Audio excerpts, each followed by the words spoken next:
Hey, quick question. How many times have you started something you were really passionate about, feeling like this is finally it, only to quietly quit weeks or months later, when that excitement slowly disappeared? You're not alone. Millions do this every year. Today I want to talk about something uncomfortable.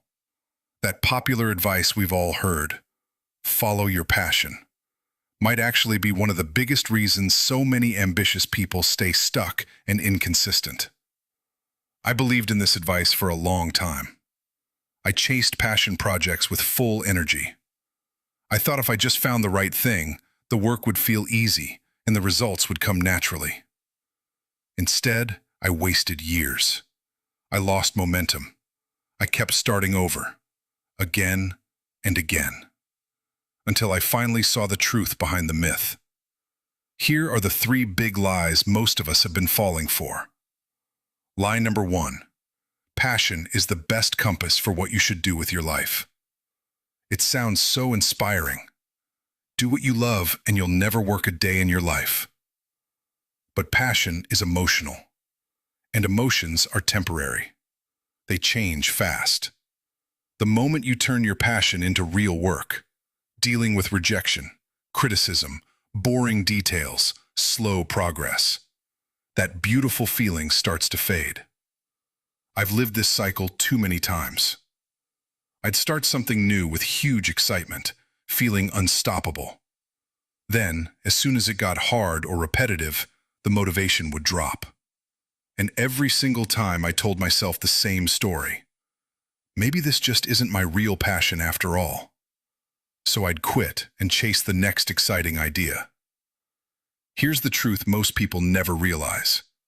Passion is amazing for starting, but it's terrible for finishing. Lie number two: when the passion fades, it means you should quit or switch paths. This lie feels so logical and kind to yourself.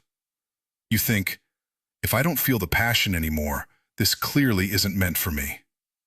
So you stop. But what if that exact moment, when the initial excitement disappears, is actually the most important turning point? That's where most people walk away. And that's exactly where the real work begins. Because building anything meaningful always includes parts that are boring, frustrating, and uncomfortable. Writing gets tedious. Learning gets repetitive. Progress becomes slow. Rejection becomes normal.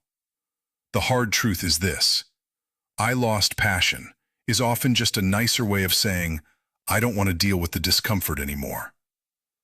Lie number three: you need to feel passionate or motivated to stay consistent. This is the lie that keeps people stuck for years. They wait and wait for the perfect feeling to show up. They wait to feel ready. They wait to feel inspired. But that feeling is unreliable. It comes and goes as it pleases. If your consistency depends on how you feel, your progress will always be inconsistent. What actually works is something much more reliable. Interest gets you started. Proficiency keeps you moving forward. Pain tolerance gets you to the finish line. You don't need to feel excited every single day. You don't need to love every part of the process. You need the discipline and mental strength to keep showing up even when it's boring, slow, and uncomfortable. That's the difference between people who dream and people who actually build. Listen, passion is beautiful. It gives you energy and direction in the beginning, but it is not stable. You cannot build your entire future on something that changes so easily. What is stable is your willingness to sit with discomfort, to keep going when the feeling is gone, to face the boring days, the slow days, the hard days. That's where real growth happens. That's where confidence is built. That's where something meaningful starts to take shape in your life. So here's my challenge to you right now. Think about one thing you started but walked away from because you lost passion. One project, one habit, one goal, one dream. Got it? Good. Today, Not tomorrow, not when the motivation magically returns. Take one small, imperfect step forward anyway. Not because you feel like it, but because you're choosing to build the tolerance that actually matters. If this hit you, do two things for me. Drop "I'm building pain tolerance" in the comments so I know you're in. Hit subscribe and turn on notifications, because we're not chasing feelings here. We're building something much stronger. You don't need more passion. You need the courage to keep going when passion leaves. I'll see you in the next